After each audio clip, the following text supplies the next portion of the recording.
Today we are going to have a conversation with Dr. Mehrunisha Suleman. Dr. Mehrunisha is the Director of Medical Ethics and Law Education at the Oxford University in England. We are going to talk about post-pandemic mental health situation and minorities. Dr. Mehrunisha, could you first please tell us a little bit about you and your work? Thank you so much, Fakhra. It's wonderful to be joining you here in Norway. At Oxford, I coordinate and curate the medical ethics and law teaching at the medical school for the undergraduates as well as the graduate students. But alongside that, I do my own research, particularly around the ethics of palliative and end-of-life care, engaging with minority ethnic and faith communities, trying to understand their perspectives on death and dying, but also their experiences of accessing palliative and end-of-life care services. What is, in fact, medical ethics? Because the thing is that there is not much focus on this here in Norway. So it is good for us to know what it includes and how you work, and especially with faith communities, different religions and minorities. It's a really important question, and medical ethics as a field is relatively recent in the way that we understand it. Since the atrocities that happened in Nazi Germany, where doctors were experimenting on human subjects, the medical community recognized that it was important for us to regulate the work of doctors and to ensure that people are able to make choices about what is done to their bodies. So this concept of autonomy, bodily integrity is really key when we think about medical ethics. The other really important aspect of our work is understanding that medical decisions aren't just about science. I mean, of course, the science is very important in informing what treatments are right in different situations, but decisions are also value-laden. They are dependent on different moral choices. For example, when a doctor is working in intensive care and they have one resource, like a life support machine, and they have two patients who both need that machine, how do they make that decision? Some of it is based on evidence, scientific evidence, but some of it also relies on the underlying ethics or the values that determine that decision. Can I ask you about the issue of abortion, for example? Here in Norway, we have had a very big discussion that doctors can have a choice to refuse women abortion. And at the same time, we have a public health services and we have choice, free choice. Women can choose. So how this ethics works in this situation? I mean, can doctors be allowed to refuse women if they want to choose abortion? It's a very good question, Fakhra. And in a plural society like the UK or in Norway, it's very, very important for us to be able to respect multiple perspectives. And we do need to make sure that women have access to the services that they need. Termination services are very important to prevent backstreet abortions that have led to maternal deaths. And that was historically the reason in countries like the UK that abortions became legally permitted. And so that legal framework is in place. But alongside that, there are professional regulations like that provided by the General Medical Council, which state that because clinicians may have differences in views, it's important to allow conscientious objection. But being able to conscientiously object to a termination procedure doesn't mean that you can discriminate against people accessing those services, nor does it allow you to prevent people getting care before or after the procedure. So those sorts of regulations are very clear within the General Medical Council, there are, of course, differences in views. There are medical ethicists who think that doctors are like army conscripts. When you sign up to being a clinician, you sign up to everything that a doctor ought to provide, and so you shouldn't be allowed to conscientiously object. My view on this is it's really important that we have a diverse workforce. Not everybody is going to be an obstetrician and gynecologist. Not everybody is going to need to provide termination services if we have enough people providing those services already. And so that a conscience clause allows us to keep the service plural. I think it's very important ethical question that living in a plural society, we also have conscious medical staff, not a racist or discriminatory staff, because there are some evidence that minority women, instead of giving them contraceptives or other prevention things, one go for sterilization. So many women cannot conceive after one child or two children.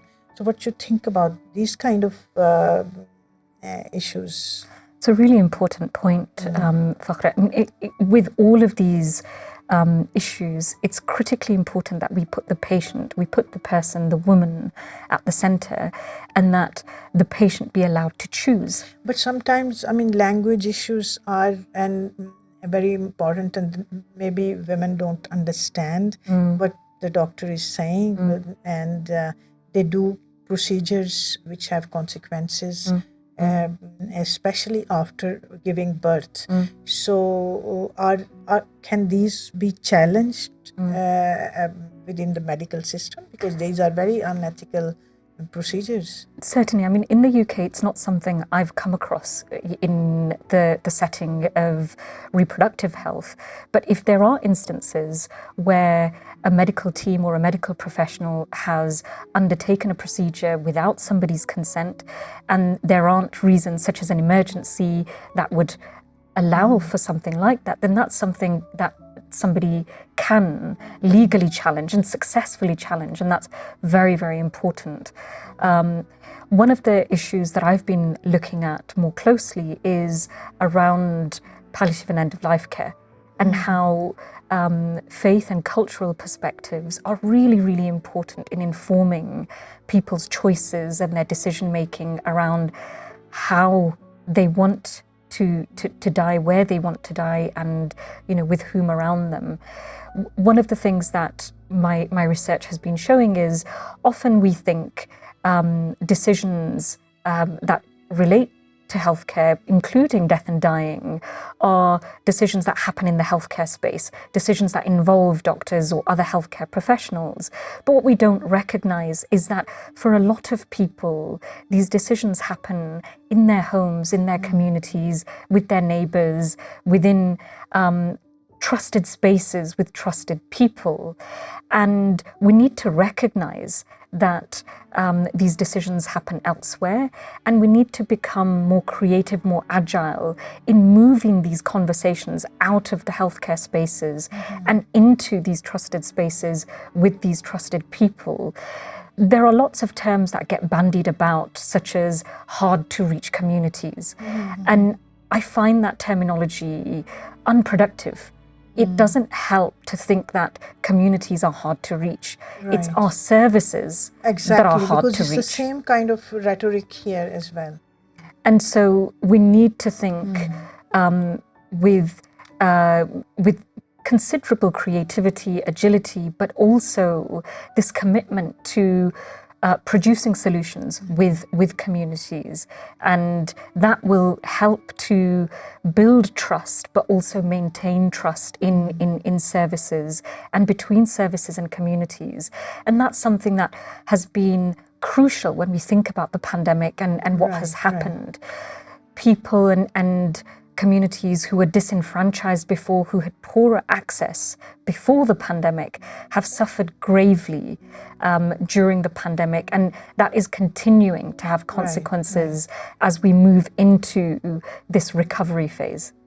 But could you highlight a little bit more about what happened in UK during pandemic, especially, I mean, how did you reach the communities and what were hindrances and all that? Because I think there might be many similarities about what happened here and there, but I would like to hear more from you what happened in UK. Of course, Fakhra, I mean, it's a very important question, and as you can imagine, there's been a lot of research that has been done already, and there will be decades worth of research that will be forthcoming. I had the privilege of working with a team at the Health Foundation where we set up the COVID impact inquiry, and the aims of the inquiry were to review and commission research on the impact of the pandemic on health and health inequalities. And one of the key things that we surmised from the data was, in order to understand the impact of the pandemic, it was important to look back into the past. And what we've seen in terms of the UK is the last shock that we experienced, the financial crash of 2008, had a direct bearing on what happened during the pandemic. In the decades leading up to the pandemic, there was erosion of public services, erosion of welfare provision, and that meant that a lot of communities, a lot of families were not as resilient. They weren't as well supported in terms of their economic, social, and health assets. And what that meant was families didn't have much savings going into the pandemic. They ended up accruing a lot more debt during the pandemic, but also people who had existing healthcare conditions weren't able to access services. As services became pressured, they ended up being online, and this created this compounding level of disadvantage, particularly for ethnic minority communities who were more likely to have precarious jobs, financial insecurity, poorer housing, and weren't able to access statutory support such as statutory sick pay, isolation payments. All of these variables meant that they were incentivized to continue to go out to work, the sort of work like driving taxis, buses. They remained exposed to the virus. It meant that people from these communities were more likely to catch COVID, but then were also more likely to succumb to the virus. And these are some of the reasons why the statistics have been so stark in the UK when we look at the prevalence of COVID, but also the deaths resulting from COVID in Black and ethnic minority communities. Right. And it's very interesting because what you're explaining is a kind of historical development. I mean, it's a development which already was happening, but everything became so intensified and so visible during COVID. And I think it's a very many similarities here as well, that from the late 80s, the situation have been deteriorating, although in Norway we have had very little unemployment. But the thing is that concentration of minorities within the public service, low paid jobs, services, it was exactly the same. Many drivers, taxi drivers and bus drivers got COVID, and also the living conditions, I mean, like small apartments, many people living in it, and so the whole situation became very serious. So for a long time we've been pretending that we are living in a classless society, or where class division is not so very big. But pandemic in fact made everything so visible that it's not only health issue, it's also a socio-economic issue.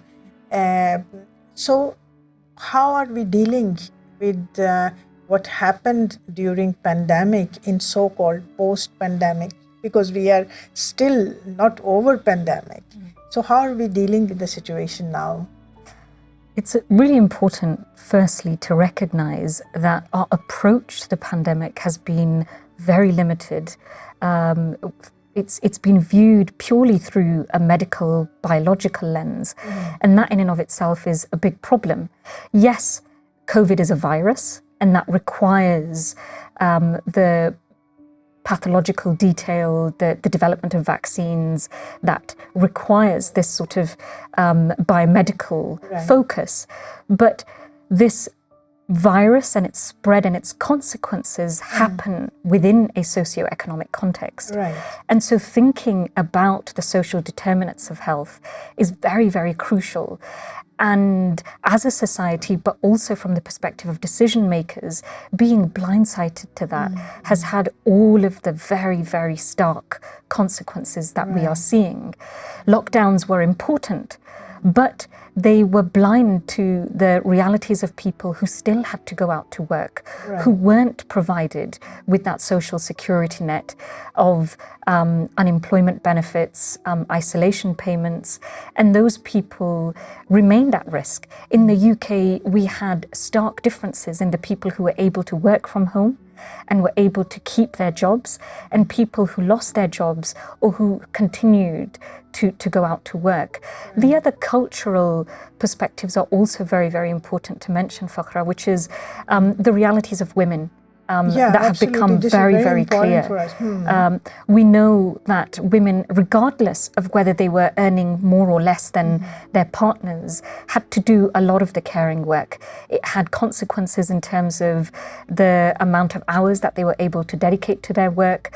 We know, for example, the productivity of scientific researchers has had a huge gender imbalance during the pandemic. At the moment, we're still appreciating, understanding the lessons. And I think we have a very, very long way to go in terms of taking actions to mitigate these. Of course, there are positive lessons, green shoots that we can take heed from. The first is there's been an enormous public recognition of the sorts of inequalities, the class divide that you've been describing, that public awareness needs to and will translate into policy change, investment both in local economies as well as national decisions to try and mitigate these sorts of inequalities, but also investment in community organizations who really have done an incredible amount of work during the pandemic to support people in locally. Norway also, I mean, the volunteer organizations were in fact, especially among the minorities, they were the one who did most of the work in the beginning. The government institutions and communal institutions, they came very late. So it's a very much need to strengthen that work further. But I would like to know a little bit more about mental health situation. What happened during the pandemic and how it has been I mean, what is the situation now, especially among young people and young girls, because MiRA Center is working with the young girls situation, and young girls, we have experienced that their situation was really, really tough, especially when school closed, and within the close communities, if there was a situation of violence and all that, it became more intensive. So how did you experience something like that in UK? Really important question, Fakhra. So as part of the COVID impact inquiry, we looked at mental health as a key theme, and we reviewed all the evidence. And initially, we found that there was a lot of mixed evidence as the different waves of the pandemic unfolded. There was a differential impact, but one of the key studies showed that there was a persisting decline in the mental health of at least a fifth of the population, and that's a huge number. 1 in 5 people reporting persistently low mental health, and that on the background of very little access to services because of the pandemic itself, and that having chronicity, in terms of there being still poor access to services for a lot of people. When we look at young people and their experiences, not being able to go to school, not being able to meet with their friends, partaking in physical activity, their hobbies, it has had a really important impact. Some of the evidence has shown that having less contact time with teachers, with adults who can ensure their safety and their mental health has meant that reporting of mental health conditions has been low.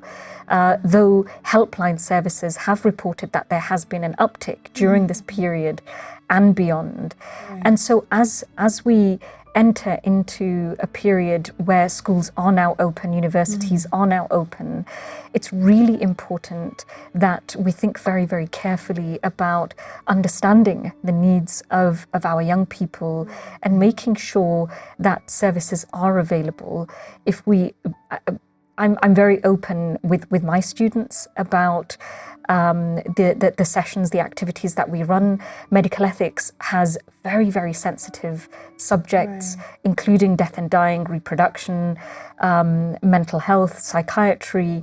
And so some of the things that I do with my students is foregrounding the sessions, making sure that they're aware, that if there's anything that's triggering, ensuring that they have access to counselling services, having the opportunity to speak with me and other people. And I'm sure those sorts of resources and opportunities are open amongst lots of institutions. But nationally and globally, this is something that does need to be prioritised. And we need to open up conversations, safe spaces for people to share their experiences and to get access to the care that they need. And Public Health England, during the pandemic, did some very important work on this, surveying the experience of healthcare workers.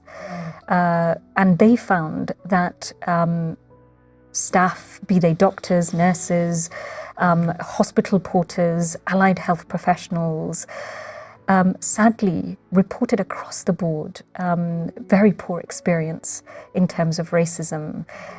They're being unable to access personal protective equipment, being unable to negotiate adaptations in terms of their workplace arrangements, because the evidence was emerging that people from ethnic minorities, people with existing health conditions were more vulnerable. People were trying to negotiate these with their senior teams and were really finding it very, very difficult, and reported this as a form of racism, discrimination. Another really important aspect is that a lot of the data around ethnicity prior to the pandemic was very poorly collected. And one of the key sort of aims of Public Health England was to improve that ethnicity data collection. And one of the things that we saw as a result of the Black Lives Matter movement, what happened during the pandemic, was this huge policy push to improve data collection around ethnicity so we could understand people's access to services. And a really good example is the improvement in that data collection in terms of vaccine access. And the data collection in terms of ethnicity was as high as 98%, in enabling us to understand who was accessing the vaccine and how and what barriers there were. That's one small victory, but there's a lot of work that needs to be done. And the pandemic is just one example of how racism can manifest in the workplace, but also in wider society. And it does yield a lot of lessons for us going forwards. Dr. Mehrunisha, this is a very huge issue, and I think we will come back and have many more conversations about this in future. Just to conclude our small conversation, what is the most acute thing we can do now to ease the situation after pandemic, especially for minority communities who are most affected by that? Really important question, Fakhra. So there's immediate risks to the health and welfare of minority communities, but also longer term risks. And I'll talk a little bit about both of those. The immediate risks are in relation to poor access to healthcare services. People need treatment for their diabetes, their heart condition, their cancer, and it's critically important that resources are put in place to improve access and improve services and relieve the pressure on services, firstly. The second is the longer term risks to health include the gaps that we've seen in education, employment, housing. We need to try and fill the education gaps that young people from minority communities have experienced during the pandemic. We know people need housing, but good quality housing as well as good quality jobs. Financial precarity has implications for mental health, but also physical health, both in the short term as well as the long term. So immediate actions in terms of access to healthcare services, but longer term actions in terms of these social determinants of health. Right. Thank you so much for coming to Oslo and reaching our national conference, and now this wonderful conversation. And I hope that we will continue that in future as well. Thank you so much. Thank you so much, Fakhra. Thank you.